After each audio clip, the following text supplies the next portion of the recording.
আল্লাহর গজবে ধ্বংসপ্রাপ্ত পৃথিবীর আদি 6টি জাতির মধ্যে কাউমে নূহ, আদ, সামুদ, লূত ও কাউমে মাদিয়ানের বর্ণনার পর ষষ্ঠ গজবপ্রাপ্ত জাতি হিসাবে কাউমে ফিরআউন সম্পর্কে আল্লাহ পবিত্র কোরআনে বলেন,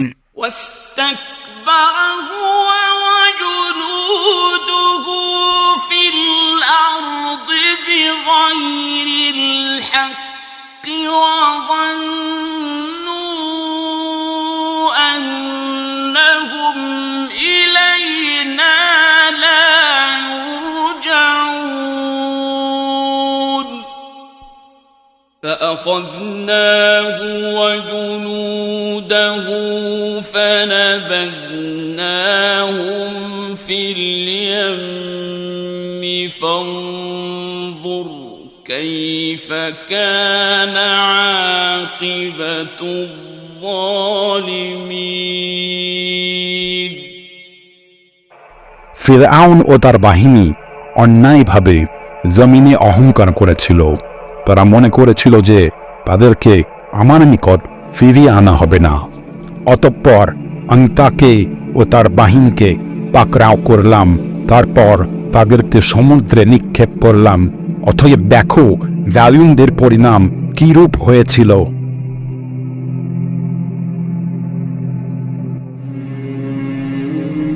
জাতির পিতা আবুল আম্বিয়া হযরত ইব্রাহিম আলাইহিসসালামের কনিষ্ঠ পুত্র ইসহাক আলাইহিসসালাম এবং তাঁর পুত্র ইয়াকুব আলাইহিসসালামের অপর নাম ছিল ইসরাইল।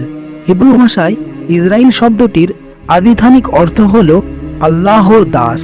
সেই হিসাবে ইয়াকুব আলাইহিসসালামের বংশধরদের বনি ইসরাইল বলা হতো। ইয়াকুব আলাইহিসসালাম ও বনি ইসরাইলদের আদি বাসস্থান ছিল কেনআন অঞ্চলে, যা ছিল বর্তমানের ফিলিস্তিন এলাকায় অবস্থিত। কালক্রমে ইয়াকুব আলাইহিসসালামের পুত্র হযরত ইউসুফ আলাইহিসসালাম যখন মিশরের অর্থমন্ত্রী ও পরে শাসনকর্তা রূপে নিযুক্ত হলেন, তখন অন্যান্য অঞ্চলের ন্যায় কেনআনেও চরম দুর্ভিক্ষ দেখা দেয়। তখন ইউসুফ আলাইহিসসালামের আমন্ত্রণে পিতা ইয়াকুব আলাইহিসসালাম ও তার পুত্রবর্গ সহ হিজরত করে মিশরে চলে আসেন। তারপর ধীরে ধীরে তারা সেখানে আধিপত্য বিস্তার করতে থাকেন। তৎকালীন মিশরীয় রাজাদের সরিয়ে সেখানে হিকসুস রাজাদের রাজত্ব কায়েম হয়। সেখানে তারা প্রায় 200 বছর রাজত্ব কায়েমের পর রাজা আহমুসের সামরিক অভিযানের সুবাদে হিকসুস শাসনের পতন ঘটে ও মিশর পুনরায় চলে আসে ফেরাওদের দখলে এবং মিশরের ইতিহাসে শুরু হয় এক নতুন অধ্যায়।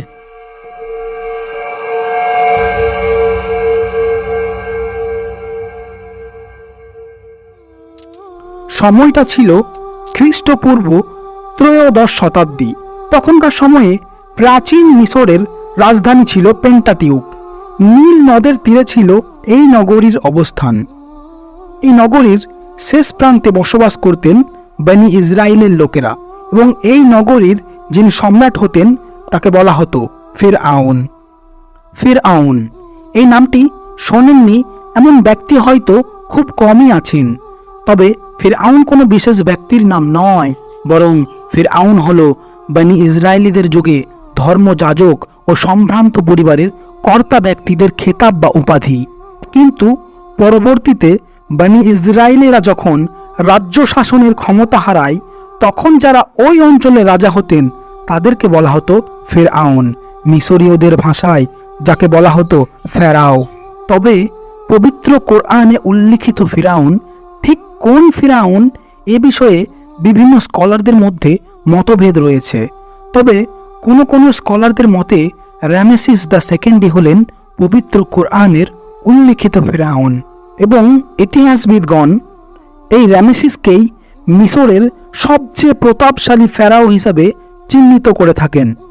পবিত্র কোরআনে অসংখ্যবার ফিরআউনের কথা উল্লেখ করা হয়েছে। কোরআনুল কারিমে ফিরআউনের আলোচনা যত বেশি এসেছে তা পূর্ব যুগের অন্য কোনো শাসক সম্পর্কে এত বেশি আলোচনা আসেনি। পবিত্র কোরআনে বর্ণিত ফিরআউন ছিল কিবতি বংশীয় এক ফিরআউন। এই কিবতি বংশীয় ফিরআউনেরা কয়েক শতাব্দী ব্যাপী মিশর শাসন করেন। এই সময় মিশর সভ্যতা ও সমৃদ্ধির শীর্ষে পৌঁছে গিয়েছিল। লাশ মমিকরণ থেকে শুরু করে পিরামিড, স্ফিংস প্রভৃতি তাদের সময়কার বৈজ্ঞানিকদের নৈপুণ্যতার প্রমাণ বহন করে। তৎকালীন ফেরাউনদের নেতৃত্বে মিশরে যখন একের পর এক স্থাপত্য ও শিল্পশৈলী নির্মাণ হচ্ছিল, তখনও বনি ইসরাইল জাতির মধ্যে বিন্দুমাত্র পরিবর্তন আসেনি। তারা সমাজে নিপীড়িত ও পদদলিত রয়ে যায়। ঈসা আলাইহিসসালামের জন্মের প্রায় ৩৫০০ বছর আগের ইতিহাসের পাতা উল্টালে যেখানে মিশরের প্রতিচ্ছবিতে স্পষ্টতই বনি ইসরাইলদের সচ্ছল জীবনযাপন পরিলক্ষিত হয়, সেখানেই মাত্র কয়েক প্রজন্ম পরেই বনি ইসরাইল জাতি সেই অঞ্চলেরই এক শাসিত ও নির্যাতিত জনগোষ্ঠীতে পরিণত হয়। তবে এখানে বলে রাখা ভালো, হযরত ইউসুফ আলাইহিসসালামের যুগে পবিত্র কোরআনের কোথাও ফিরআউন এই শব্দটি উল্লেখ হয়নি। ইউসুফ আলাইহিসসালামের সময়ে মিশরের যিনি শাসক ছিলেন তার নাম হলো আমেনহোতেব। তিনি ছিলেন খুবই দয়ালু এবং ধর্মপরায়ণ। তিনি প্রথম মিশরে বহু দেবদেবতার উপাসনাকে উপেক্ষিত করে মনোথিজম বা একেশ্বরবাদের সূচনা ঘটান এবং পরে তিনি তার নাম বদলে রাখেন আখেনাতন বা একক খোদার ইবাদতকারী। পরবর্তীতে ইউসুফ আলাইহিসসালাম ও আখেনাতেনের ইন্তেকালের পর মিশরে পুনরায় একের পর এক চলতে থাকে অত্যাচারী ফেরাউদের রাজত্ব। অবশেষে মিশরের মসনদে অধিষ্ঠিত হয় রামেসিস নামক এক কুখ্যাত ফিরআউনের। ইজিপশিয়ান মাইথোলজি ও প্রাচীন মিশরের হাইরোগ্লিফিক্সের ইতিহাসের নিদর্শন অনুসারে তিনি ছিলেন পূর্ববর্তী ফিরআউনদের চেয়ে অধিক অত্যাচারী ও কঠোর প্রকৃতির এক ফিরআউন। ফিরআউনের শাসনকালে বনি ইসরাইল জাতি সম্পূর্ণরূপে দাসে পরিণত হয় এবং ফিরআউন জোরপূর্বক তাদেরকে দিয়ে সব ধরনের কঠিন ও নিম্নমানের কাজ করাতে থাকে। তাছাড়া বনি ইসরাইল জাতিও ধীরে ধীরে তার নিজের অতীতকে ভুলে দাসত্বকেই বরণ করে নেয়। মিশরের নিরঙ্কুশ ও একচ্ছত্র ক্ষমতার অধিপতি হলেন ফিরআউন। ফিরআউন যার আকাঙ্ক্ষা নিজেকে উপাস্য হিসেবে প্রতিষ্ঠিত করা, নিজেকে সকল বিষয়ে সার্বভৌম কর্তৃত্ব হিসেবে স্থাপন করা। নিজেকে খোদা উপলব্ধিকারী ফিরআউন তার উপদেষ্টা হামানের পরামর্শে রাজ্যের সমস্ত ধর্মীয় ও শিক্ষা প্রতিষ্ঠানগুলো বন্ধ করে দেয়। ক্রমেই জনগণ ধর্ম ও জ্ঞান চর্চা ভুলে মূর্খে পরিণত হয়। অনুরূপভাবে আজকের দিনের কিছু নেতাও ফিরআউনের এই কুমতলবকে অনুসরণ করে বল প্রয়োগের মাধ্যমে জ্ঞানী ও বুদ্ধিমান ব্যক্তিদেরকে দমিয়ে রাখতে চায়। এছাড়া সেকুলারিজম বা ধর্মনিরপেক্ষতাবাদকে প্রমোটের নামে অধিকাংশ মানুষকে তারা আজ অজ্ঞ করে তুলেছে। অর্থাৎ তাদের উদ্দেশ্য হলো একটাই, ভোট ব্যাংক বা চিরস্থায়ী ক্ষমতা হাসিল। তাই তারা বলে, যে যত জানে সে তত কম মানে। ফিরআউন ছিল ক্ষমতা ও ঐশ্বর্যের অহংকারী। অবশেষে যেই কথা সেই কাজ। সুযোগ বুঝে ফিরআউন একদিন নিজেকে খোদা দাবি করে বসল। ক্রমেই তার অনুসারীরা তাকে পূজা করতে লাগলো এবং তাকেই তাদের প্রতিপালক হিসেবে স্বীকার করে নিল। কিন্তু সেই নির্যাতিত বনি ইসরাইল জাতি এখনো সেই ইউসুফ আলাইহিসসালামের একত্ববাদী ধর্মের প্রতি তাদের ঈমান হারায়নি। তারা ফিরআউনকে তাদের প্রভু মানতে অস্বীকার করল এবং ইউসুফ আলাইহিসসালামের দেখানো পথেই তারা অবিচল থাকল। স্বৈরাচারী ফিরআউন তাদের এই দুঃসাহস দেখে তাদের প্রতি ক্ষুব্ধ হয় এবং পাশবিক বল প্রয়োগের মাধ্যমে দীর্ঘদিন তাদের উপর শারীরিক ও মানসিক অত্যাচার করতে থাকে। এরই মধ্যে হঠাৎ একদিন ফিরআউন স্বপ্নে দেখল বাইতুল মাকদিস অর্থাৎ সিরিয়ার দিক থেকে এক ঝলক আগুন এসে মিশরীয়দের ঘরবাড়ি, রাজপ্রাসাদ ও মূল অধিবাসী কিবতীদের জ্বালিয়ে ভস্ম করে দিচ্ছে। অথচ সেখানকার সংখ্যালঘু বনি ইসরাইলদের কিছুই হচ্ছে না। তারা সম্পূর্ণ নিরাপদ। তাদের ঘরবাড়ি সম্পদাদি কোনো কিছুরই বিন্দুমাত্র ক্ষয়ক্ষতি হচ্ছে না, আগুন তাদের স্পর্শ করছে না। ফিরআউন ভীত চক্রবর্তী ও রাগান্বিত হয়ে রাজ্যের সমস্ত বড় বড় জ্যোতিষী ও গণক ঠাকুরদের ডাক পাঠায়। রাজকীয় ঘোষণা শুনে রাজ্যের সকল অভিজ্ঞ জ্যোতিষী ও গণক ঠাকুরগণ হন্তদন্ত হয়ে যথাসময়ে রাজ দরবারে সমবেত হন। ফিরআউন তার স্বপ্ন বৃত্তান্ত বর্ণনা করেন এবং সমবেত সকলের কাছে স্বপ্নের যথাযথ ব্যাখ্যা প্রদানের নির্দেশ জারি করেন। ফিরআউনের ফরমান মেনে বিচলিত সকল জ্যোতিষী ও স্বপ্ন ব্যাখ্যাকারীগণ তাদের অক্লান্ত প্রয়াসের মাধ্যমে সম্মিলিতভাবে স্বপ্নের যথার্থ ব্যাখ্যা নির্ধারণে উপনীত হন। স্বপ্ন ব্যাখ্যাকারীগণ জানান, অতি সত্বর বনী ইসরায়েলীদের মধ্যে এমন এক পুত্র সন্তান জন্ম নেবে কালক্রমে যার হাতে মিশরীয়দের ধ্বংস নেমে আসবে। ফিরআউন যখন জানতে পারল বনী ইসরায়েল বংশে এমন এক পুত্র সন্তান জন্ম নেবে যার হাতে তার সাম্রাজ্যের পতন ঘটবে, এ কথা শুনেই হুঙ্কারে তার সিংহাসন কেঁপে উঠল। সে এক বিকট শব্দের সাথে সিংহাসন থেকে লাফিয়ে উঠল এবং রাজ্যময় ফরমান জারি করে দিল, ইসরায়েলি পরিবারের কোনো পুত্র সন্তান ভূমিষ্ঠ হওয়া মাত্রই যেন তাকে হত্যা করা হয়। এই ফরমান জারি হওয়া মাত্রই কাল বিলম্ব না করে ফিরআউনের গুপ্তচরেরা চতুর্দিকে টহল দিতে লাগলো। যখনই কোনো ইসরায়েলি পরিবারে সন্তান প্রসবের সংবাদ কানে আসে তখনই দুজন জল্লাদ গিয়ে সদ্য ভূমিষ্ঠ নবজাতকটিকে নির্মমভাবে হত্যা করে নীল নদে ভাসিয়ে দেয়। একবার চিন্তা করে দেখুন, এমন একটি সময় যখন চতুর্দিকে অসংখ্য রাজকীয় প্রহরী পাহারারত অবস্থায় দণ্ডায়মান এবং প্রতিটা গর্ভবতী মহিলার নজরদারির জন্য দুজন করে ধাত্রী নিয়োজিত। যখনই কোনো ইসরায়েলি মহিলা সন্তান প্রসব করে তখনই মুহূর্তের মধ্যে চতুর্দিকে খবর হয়ে যায় এবং ফিরআউনের জল্লাদেরা এসে দেখে পুত্র সন্তান জন্মগ্রহণ করেছে কিনা। তারা যদি এসে দেখে কন্যা সন্তান প্রসব করেছে তাহলে তারা সেখান থেকে ফিরে যায়, আর যদি দেখে পুত্র সন্তান তাহলেই নরাধম জল্লাদেরা তৎক্ষণাৎ হাতের ছুরিটি বের করে মায়ের সামনে নির্বিবাদে নিষ্পাপ শিশুটির দেহ থেকে মস্তক বিখণ্ডিত করতে কুণ্ঠিত বোধ করে না। দাপুটে ফিরআউনের নিরবিচ্ছিন্ন তাণ্ডব লীলায় ইসরায়েল জাতি অতিষ্ঠ হয়ে পড়ে, আর এভাবে কিছুকাল কেটে যায় ভয়াবহ হত্যালীলা ও নৃশংসতার মধ্যে দিয়ে।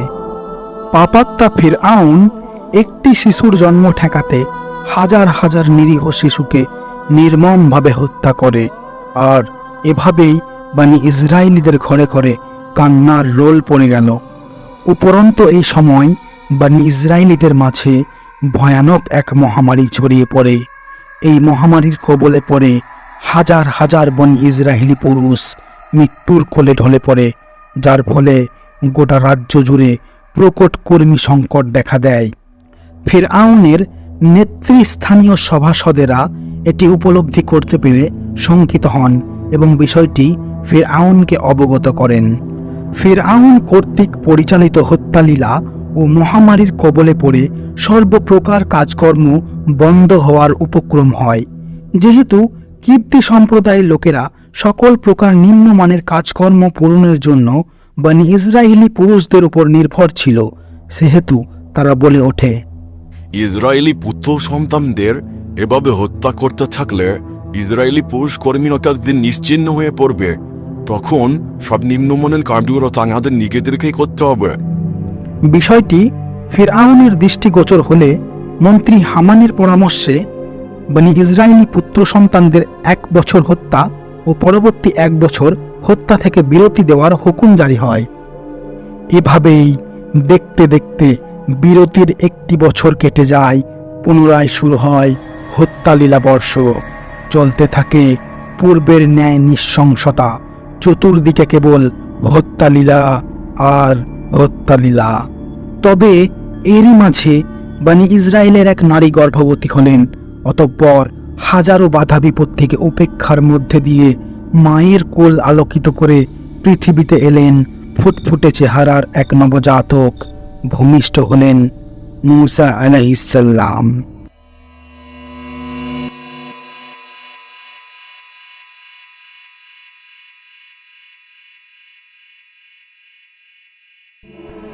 এটা স্বাভাবিক যে কোনো পরিবারে একটি শিশু জন্ম নিলে পরিবারের সকলেই আনন্দ উৎফুল্লে মেতে ওঠে, কিন্তু এখানে ঠিক তেমনটা ঘটেনি, ঘটেছে তার বিপরীত। ক্ষণিকের মাঝেই উচ্ছলতার আলো রূপান্তরিত হয় এক কালো ছায়ায়। চতুর্দিকে ফিরআউনের লোকেদের পাহারা ও উৎকণ্ঠা বিরাজমান। আতঙ্কের শোকে কণ্ঠনালী শুকিয়ে কাট কাট। এ যেন কোনো দুঃস্বপ্ন হাতছানি দিচ্ছে গর্ভধারিণী মাকে। সম্ভাব্য বিপদের আশঙ্কায় গর্ভধারিণী মাতার হৃদস্পন্দন বাড়তে থাকে। দুর্ভাবনায় শঙ্কিত হয়ে কিংকর্তব্য বিমূঢ় হয়ে পড়েন তিনি। এমন সময় আল্লাহ তাআলা মূসা আলাইহিস সালামের মায়ের অন্তরে সরাসরি ওয়াহি নাজিল করলেন।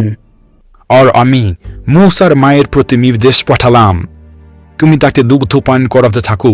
অতঃপর যখন তুমি তার ব্যাপারে কোনো আশঙ্কা করবে, তখন তাকে দরিয়ায় নিক্ষেপ করো এবং ভয় করো না, দুঃখও করো না। আমি তাকে তোমার নিকট ফিরিয়ে দেব এবং তাকে রসুলদের অন্তর্ভুক্ত করব। আল্লাহর প্রত্যাদেশ অনুযায়ী গর্ভধারিণী মাতা মূসা আলাইহিস সালামকে তার কোলে লুকিয়ে দুগ্ধ পান করাতে থাকেন, কিন্তু মূসা আলাইহিস সালাম কাঁদতেনও না, এমনকি নাড়াচাড়াও করতেন না। এখানে প্রশ্ন উঠতে পারে, গর্ভধারিণী মহিলাটিকে এত কড়া নজরদারির পরেও মূসা আলাইহিস সালামের জন্মের খবরটি চতুর্দিকে ফাঁস হলো না কেন? শিশুটিকে হত্যা করা হলো না কেন? কথিত আছে যে উক্ত গর্ভবতী মহিলাটিকে তদারকির জন্য যে ধাত্রীটিকে নিয়োগ করা হয়েছিল তার সাথে মহিলাটির অর্থাৎ মূসা আলাইহিস সালামের মায়ের অন্তরঙ্গতা ছিল।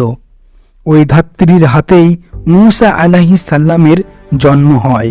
ধাত্রী তাকে কোলে নেয় এবং মূসা আলাইহিস সালামের মায়া ভরা মুখ ও চক্ষুদ্বয়ের মাঝের নূরের জ্যোতির দ্বারা অভিভূত হন এবং তার অন্তর প্রবল মমতায় পরিপূর্ণ হয়। মূসা আলাইহিস সালামের জ্যোতির্ময় রূপ লাবণ্য দর্শনে তিনি অত্যন্ত বিস্মিত হন। তার দেহের প্রতিটা অঙ্গ কম্পিত হতে থাকে। তিনি শিশুটিকে জল্লাদের হাতে অর্পণ না করে তাকে হেফাজত করার পরামর্শ দেন এবং এই ঘটনা ফাঁস না হওয়ার নিশ্চয়তা দেন। তবে ওই ধাত্রীর ঘটনাটির মধ্যে কতটুকু সত্যতা নিহিত রয়েছে সে বিষয়ে সঠিকভাবে বলা যায় না। এটি কেবলমাত্র জনমুখে কথিত রয়েছে। তবে এখানে জানিয়ে রাখা ভালো, হত্যাকাণ্ডের বিরতির কোনো এক পর্যায়ে মূসা আলাইহিস সালামের বড় ভাই হারুন আলাইহিস সালামের জন্ম হয়েছিল। মূসা আলাইহিস সালামের মাতা আল্লাহর নির্দেশ অনুযায়ী যথারীতি মূসা আলাইহিস সালামকে দুগ্ধ পান করাতে থাকেন এবং বাড়ির অতি নিকটে ছিল নীলনদ। দুগ্ধ পান শেষে পাশের নীল নদে ছোট্ট একটি ঝুড়িতে দড়ি বেঁধে শিশুটিকে ভাসিয়ে দিতেন। ভয় কেটে যাওয়ার পর ওটা পুনরায় টেনে নিতেন কিনারায়। আর এভাবেই অতি গোপনে শিশু মূসা লালিত পালিত হতে লাগলেন। কেউ তা টের পেল না। কিন্তু আর কতদিন? এই বুঝি ফিরআউনের রক্ষী বাহিনী এলো বলে মায়ের মন সন্তানের নিরাপত্তার জন্য ক্রমশ ব্যাকুল হতে লাগলো। একদিন ফিরআউনের এক প্রহরীকে বাড়ির নিকট আসতে দেখে মূসা আলাইহিস সালামের মা অত্যন্ত বিচলিত হয়ে গেলেন। তিনি কি করবেন কিছুই বুঝে উঠতে পারছিলেন না। তাই কাল বিলম্ব না করে অতি শীঘ্রই শিশু মূসাকে ভাসিয়ে দিলেন নদীতে। অতঃপর ঠুনকো ঝুড়িটি ভাসতে থাকলো। স্রোতের টানে ঝুড়িটি এগিয়ে চলল অথই দরিয়ায়। বলাই বাহুল্য যে মূসা আলাইহিস সালামের মাতা এমন প্রতিকূল পরিস্থিতির সম্মুখীন হয়েও আল্লাহর উপর হতে তার ভরসা হারায়নি। তিনি কোলের শিশুটিকে আল্লাহর নিকটে সঁপে দেওয়ার সিদ্ধান্ত নেন। যদিও আমরা অনেক সময় সামান্য বিপদমুখী হলেই আল্লাহর উপর হতে ভরসা হারিয়ে ফেলি, তবে আমাদের মনে রাখা উচিত আল্লাহর সাহায্য সর্বদাই প্রস্তুত রয়েছে। এই ঘটনা থেকে আমরা যেন মূসা আলাইহিস সালামের মায়ের থেকে শিক্ষা নিতে পারি। ওদিকে মূসা আলাইহিসসালামের বোন মারিয়াম মায়ের কথা মতো গোপনে সন্তর্পণে ঝুড়িটিকে অনুসরণ করে নদীর গা বেয়ে চলতে লাগলো। অবশেষে আল্লাহর মহিমায় ঝুড়িটি ভাসতে ভাসতে ফিরআউনের রাজপ্রাসাদ সংলগ্ন বাগানের নিকটে থেমে গেল। আল্লাহর লীলা বোঝা বড়ই ভার। যে ফিরআউনের আতঙ্কে শঙ্কিত হয়ে মূসা আলাইহিসসালামের মা তাকে নদীতে ভাসিয়ে দিলেন, আশ্চর্যজনকভাবে শিশু মূসা নদীর বুকে ভেসে ভেসে পৌঁছালেন সেই ফিরআউনেরই প্রাসাদের তীরে। একজন মায়ের কোল খালি করে তার সন্তানকে চিরতরে কেড়ে নেওয়া হলে সে যে কত যন্ত্রণার, কত বেদনার তা কেবল একজন মাই বোঝেন। বস্তুত আল্লাহর প্রত্যাদেশ পাওয়া মাত্রই কোনো রকম অলীক চিন্তা না করে পূর্ণবতী মাতা তার প্রাণপ্রিয় শিশুকে ভাসিয়ে দেন অথই দরিয়ায়। অথচ তিনি এও জানতেন না এই বিচ্ছেদ কত মুহূর্তের। অনুরূপভাবে মহান আল্লাহ যদি আমাদেরকে কোনো সময় এমন পরিস্থিতির মুখোমুখি করে তোলেন যেখানে অত্যাচারীদের উৎপীড়নে আমাদের পেট দেওয়ালে ঠেকে গেছে, তখন আমরা যেন কোনো প্রকার নিরাশ না হয়ে মূসা আলাইহিসসালামের মায়ের মতো নিজের প্রাণপ্রিয় জিনিসটিকে আল্লাহর নিকট উৎসর্গ করতে কুণ্ঠিত বোধ না করি। ওদিকে মূসা আলাইহিসসালামের মাতার আদেশ অনুসারে মূসা আলাইহিসসালামের বোন ঝুড়িটির গতিবিধি লক্ষ্য করতে করতে নদীর কিনারা বেয়ে এগিয়ে চলতে লাগলো এবং ঝুড়িটি কী অবস্থায় কোথায় যায় তা পর্যবেক্ষণ করতে থাকলো।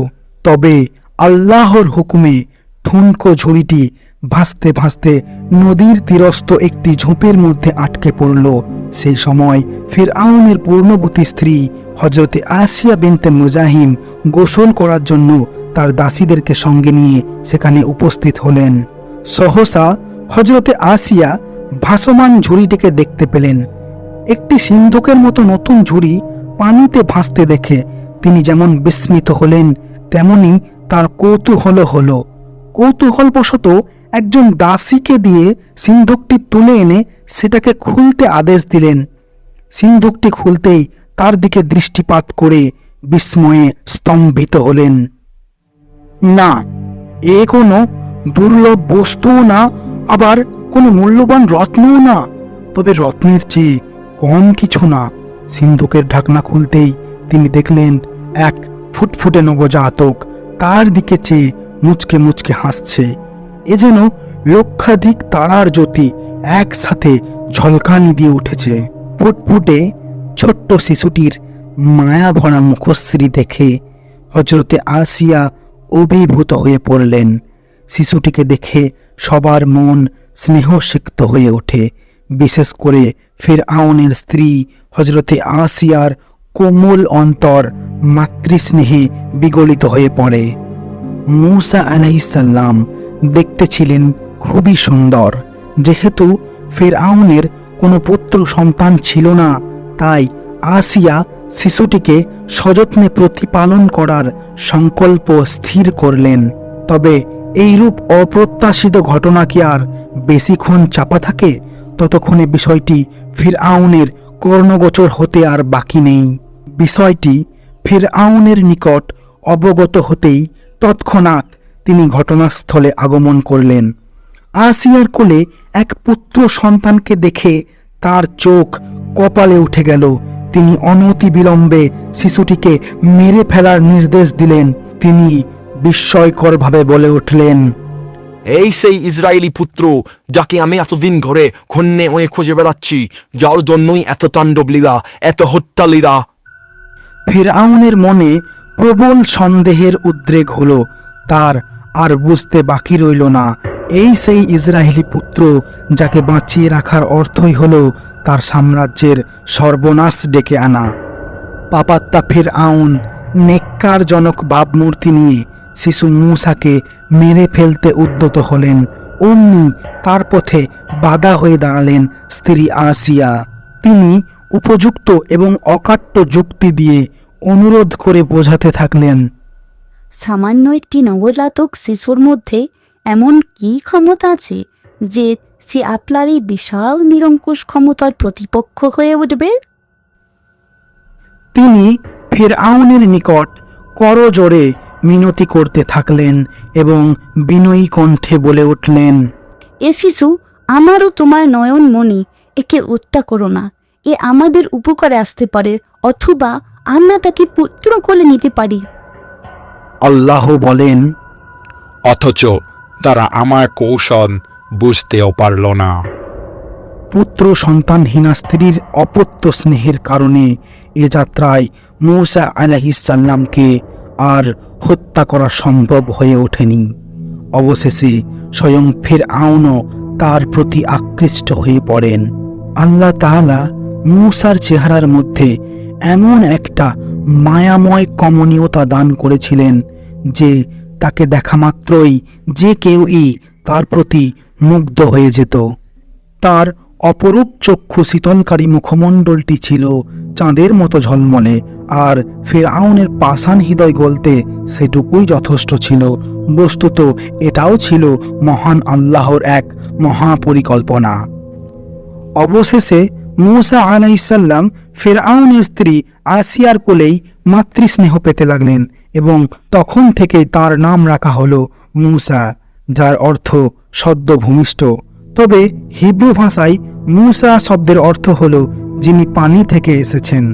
সে যাই হোক, শেষমেশ হযরত মূসা আলাইহিসসালাম ফিরআউনের রাজপ্রাসাদে ঠাঁই পেলেও তাকে যে দুগ্ধ পান করানো নিয়ে এত জটিলতা ও বিপাকের মধ্যে পড়তে হবে তা কেউ ভাবতে পারেনি। কজন ধাত্রীকে ডেকে নিয়ে আসা হলো দুগ্ধ পান করানোর জন্য, অথচ শিশু মূসা কারোর স্তনেই মুখ লাগালেন না। পরিশেষে কোনো উপায় না দেখে আসিয়ার অনুরোধে ফিরআউন রাজ্য জুড়ে ঘোষণা জারি করে দিলেন, শুনুন শুনুন শুনুন শহরবাসী, মহামান্য ফিরআউন কর্তৃক এই ঘোষণা, যে ধাত্রী ওই শিশুটিকে দুগ্ধ পান করাতে পারবে তাকে রাজকোষাগার হতে মহামূল্যবান উপঢৌকন প্রদান করা হবে। শুনুন শুনুন শুনুন। এই ঘোষণা শোনা মাত্রই রাজ্যের সকল দুগ্ধজাত ধাত্রী মরিয়া হয়ে দলে দলে রাজ দরবারে ভিড় জমাতে লাগলো। উপস্থিত সকল ধাত্রী একের পর এক শিশু মূসাকে দুগ্ধ পান করাতে চেষ্টা করতে থাকলেন, কিন্তু সে ওরে বালি। শত চেষ্টা করেও কোনো মহিলাই তাকে দুগ্ধ পান করাতে সক্ষম হলো না। আর এইসব ঘটনা দূর থেকে প্রত্যক্ষ দেখছিলেন মূসা আলাইহিসসালামের বোন। সে দেখল এই এক সুযোগ ভাইকে মায়ের কোলে ফিরিয়ে দেওয়ার। সে কারোর মনে কোনো প্রকার সন্দেহ না জাগিয়ে সোজা রাজ দরবারে উপস্থিত হলো এবং অভয়া কণ্ঠে দৃঢ়চেতা সম্পন্নভাবে বলে উঠল, আমি একজন মহিলার সন্ধান দিতে পারি যে অতি যত্নের সাথে তাকে লালন করবে, এবং আমি আশাবাদী সে তার দুগ্ধ পান করবে। ঘটনাস্থলে উপস্থিত মেয়েটির স্থির সংকল্পজনিত মনোভাব দেখে ফিরআউনের মনে সামান্য সন্দেহের উদ্রেক ঘটল। সে মনে মনে ভাবল, এই মেয়েটি সম্ভবত তার মা বাবার খবর জানে। তখন তাকে প্রশ্নবিদ্ধ করা হলো, তুমি কি নিশ্চিত যে তোমার নির্ধারিত মহিলাটির দুগ্ধ পান করবে এই শিশুটি? মরিয়ম তখন উপস্থিত বুদ্ধি খাটিয়ে উত্তর দিল, আমি চাই আমার বাদশা খুশি হোক এবং আমরা এর উত্তম প্রতিদান পাই। মরিয়মের এক কথায় সকলের সন্দেহ নিরসন হলো এবং পরিশেষে মূসা আলাইহিসসালাম তার মায়ের কোলেই রাজপ্রাসাদে লালিত পালিত হতে লাগলেন। আল্লাহর ওয়াদা চির সত্য তা পুনরায় প্রমাণিত হলো।